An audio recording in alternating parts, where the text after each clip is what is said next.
Morning, peeps.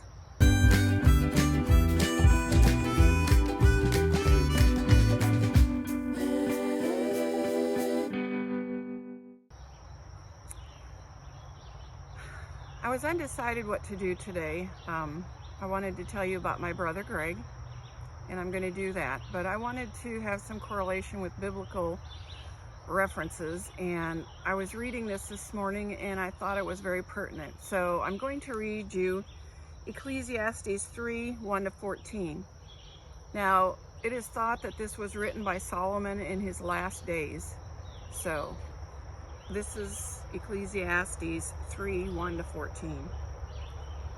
For everything there is a season, a time for every activity under heaven, a time to be born and a time to die, a time to plant and a time to harvest, a time to kill and a time to heal, a time to tear down and a time to build up, a time to cry and a time to laugh, a time to grieve and a time to dance, a time to scatter stones and a time to gather stones, a time to embrace and a time to run away, a time to search and a time to quit searching, a time to keep and a time to throw away, a time to tear and a time to mend, a time to be quiet, a time to speak, a time to love and a time to hate, a time for war and a time for peace. What do people really get for all their hard work? I have seen the burden God has placed on us all, yet God has made everything beautiful for its own time. He has planted eternity in the human heart, but even so, people cannot see the whole scope of God's work from beginning to end. So I concluded there is nothing better than to be happy and enjoy ourselves as long as we can. And people should eat and drink and enjoy the fruits of their labor, for these are gifts of God. And I know that whatever God does is final. There was so much in that pertains to right now. My brother Greg was a wonderful person. He has lots of friends because he is one of those types, which runs rampant in my family, except me, that does not complain. You know, he was a quiet person, but you knew he was jolly. You know, and he had lots of friends, and as his son Josh told me, he's never heard a bad word about his dad. And I would concur, that's just not who he was. And I'm talking about him because last Saturday, my niece, his daughter, contacted my sister and was relaying information. He was having neurologic issues, and she convinced him to go to the emergency room and there they thought initially that he had a stroke, because that's, you know, the symptoms of stroke. You have loss of body function, slurring your words, different things like that. And so initially that's what they thought. Unfortunately, the imaging that came back showed a tumor in his brain. They were moving him to another hospital. This is all happening Saturday. They were moving him to another hospital where there would be a doctor who could deal with this issue better. Now, at the onset of all of this, the doctor said that it appeared to him to be one of those tumors that were just between the skull and the brain, and it wasn't really affecting the brain other than pressure. And so the prognosis at that time looked good. So Saturday night, I was sitting there thinking, you know, I needed to be there. I felt like I needed to be there. So Sunday morning early, I got up and I drove. He lives in Alabama, and I drove over there to Alabama to spend time with him. And of course, he's in ICU, so they would only let 2 of us go in at a time. So we're kind of rotating in and out. He was very upbeat. He had reconnected with a girl from his youth. He was planning. They had made plans of all kinds. He had asked me, he goes, you know, Vicki and I are coming over there as soon as I get better. and is it okay if we go to church with you? And I mean, and seeing the two of them together was just heartwarming, because he had lost his wife like 8 months ago, and he didn't take it well. So reconnecting with this girl from his past was very good for him. And he said he didn't want to spend the last years of his life alone, and he wanted to spend them with her. So it was all very heartwarming to watch the two of them together. And he was very happy. He was not fearful of the surgery at all, because by this time they had scheduled him for surgery Monday morning at 7 o'clock. Sorry, this is a hard time for me, so.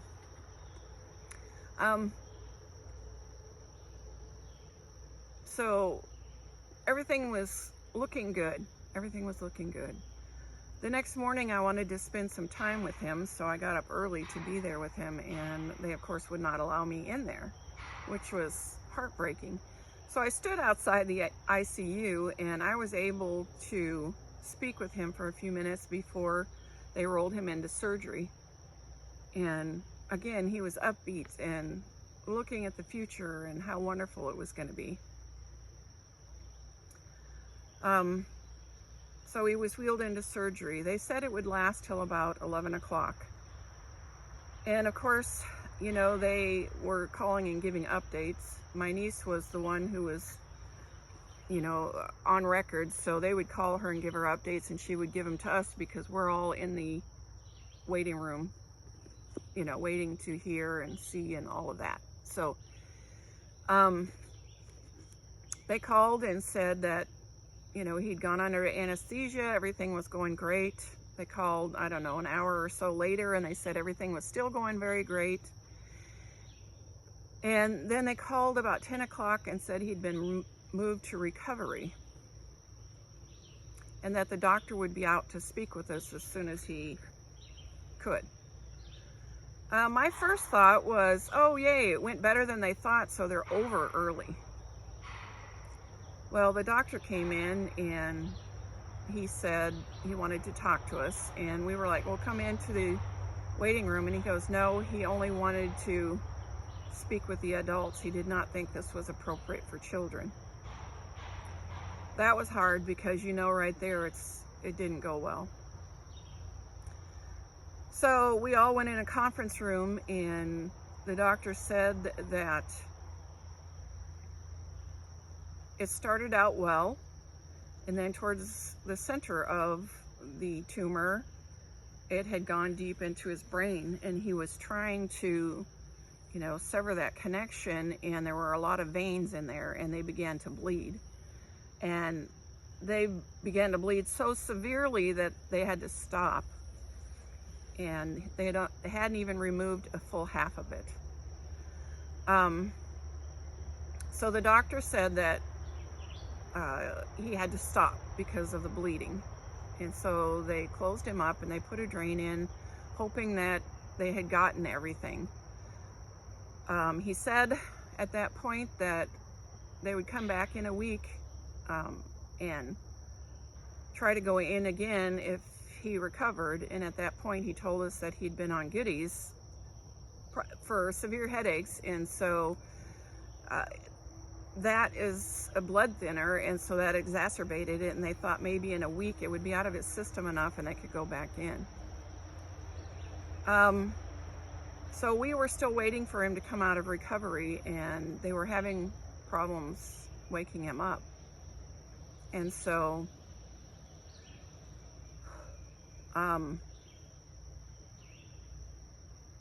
they took him for imaging, and at that point the doctor came back and told us that the imaging showed that he was bleeding on the brain, and they had no way to stop it. He also told us at that time that they would not be able to go back in a week because of the damage it already done. He said there was a slim chance he would pull out of it, but he would have to go through chemo, and you know, the prognosis was not good. So we were able to all be in the ICU room with him at that time. And of course the nurse came in later and, you know, approached the kids about DNR and comfort care, which I know enough about medical, that's not a good sign. So the kids were his kids were having to deal with this horrible thing, but they, you know, they talked it over, and very great kids. I was impressed. There was no fighting, it was awesome to see them pull together and do what was best for him. So they signed the DNR, and for those of you who don't know, DNR means do not resuscitate. So if he went into respiratory arrest, or they wouldn't intubate him, or if he had a heart attack, they would not try to get his heart going again. And at some point during the day, they decided to put him on comfort care. And what that means is they stop all of the things that they are doing to try to keep him awake, or alive. I mean, not awake, because he's not awake. He's never regained consciousness. So they shut off the medicine to keep his blood pressure down. They shut off the antibiotics. They shut off everything they were doing to keep him alive. And they put him on what they call comfort care, which is they give him a painkiller and a relaxer to make this transition easier on him. At that point, they were getting no response from him neurologically or in his eyes, so the prognosis was really bad. So we all spent the day, the ones of us that could. I stayed with him the entire time because I used to work at a nursing home, and I know what happens, and I'm thinking I can deal with it. But I have to tell you, this is the worst one I've ever been through, because hours earlier, he was full of life. Most of the time in a nursing home, they are ready to be done with life, and it's almost a comfort. But this was not. This was horrible. So about 1 o'clock in the morning, he finally passed away. And we talked for a while. The kids, I was mostly listening to them, and I told them, I said, I really need to get home. And I said, you know, they were concerned. And I said, well, driving is cathartic for me. I get in the car and I can think and do whatever. So I left to head home. I got in the car, and I have to tell you, at that point, I was ticked off. I was angry because we had all prayed and prayed. I mean, we got together. We had 2 chaplains that prayed. We had prayed. We didn't want to see this life gone. And so at this point, I'm angry. And like everybody, I get angry with God. I'm not immune to that, you know. Sorry. This is going to be hard. So I got in the car and I drove for a couple hours, and then I was ready to stop for the night. So I stopped and slept for a couple of hours. One of the things that helped me is that I was reminded of a teacher I had. I loved that teacher. He was awesome. It was my sophomore year in high school, what you would call high school.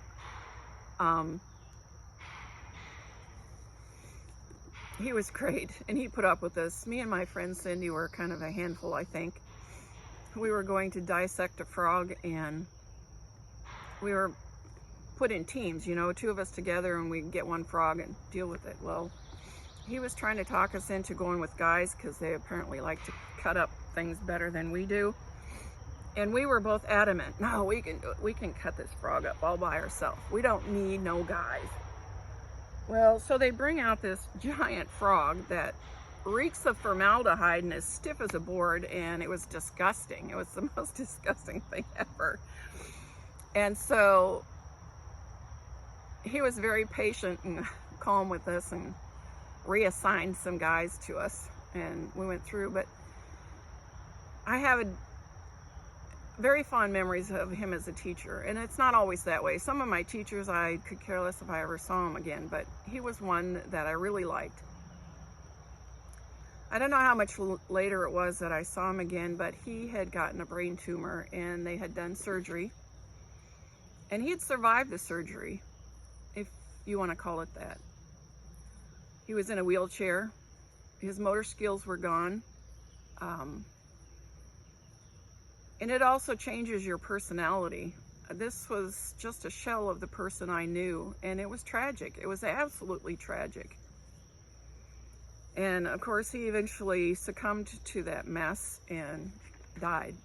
But the years leading up to his death were miserable for him. And that's when I realized that my brother would not have enjoyed that kind of life at all. It would have been miserable for him.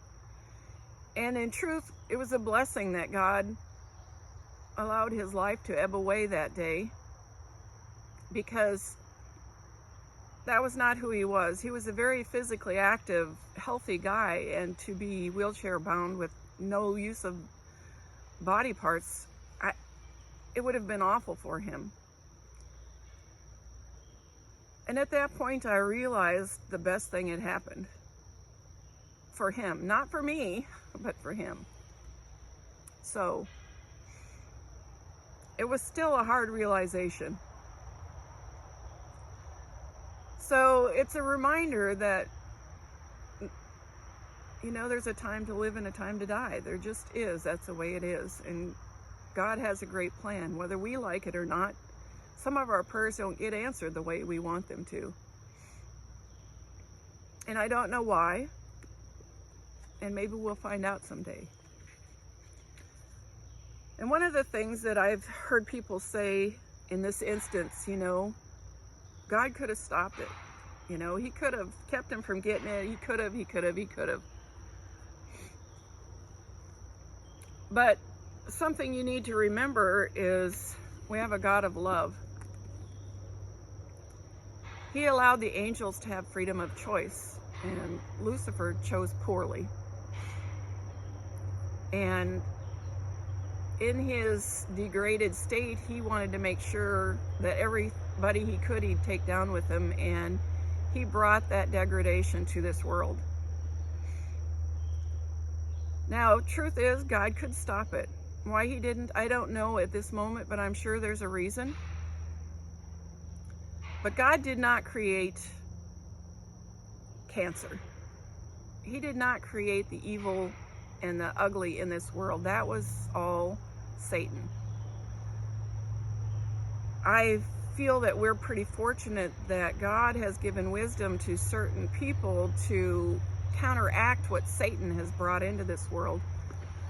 For instance, medications or doctors or whatever to eliminate or alleviate such issues. But this is a degraded world. There was really not much in the line of cancer in our family previous to now, but my sister has it, now my brother. This world is dying, and it's dying because of Satan, because he wants power so bad he doesn't care how he gets it. This battle between good and evil is hideous, and unfortunately we're caught in the middle of it. So I just wanted to remind you, this is not God's fault. God did what was best for my brother and allowed him to sleep, which is exactly what he needed, because anything else would have been devastating. It's hard on us left behind, but the truth is, God did what was best. I felt like I needed to tell you about my brother. I'm not sure why. And hopefully you got something out of it. I do want to leave you with a text. This is Revelation 21:4. It says, "He will wipe away every tear from their eyes, and there will be no more death or sorrow or crying or pain. All these things are gone forever." So we have that to look forward to. At some point, Jesus is going to return, and all of this ugly will be gone.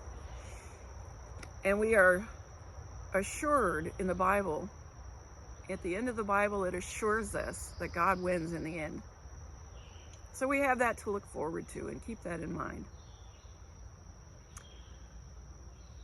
And if you wouldn't mind praying for my brother's family. This is hard.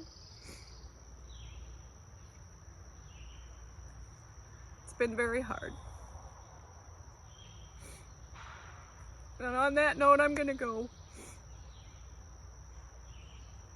I hope this finds you flamazing. Stay blessed. Until next time. Hey, you made it to the end. Please hit like and subscribe, and thanks for watching.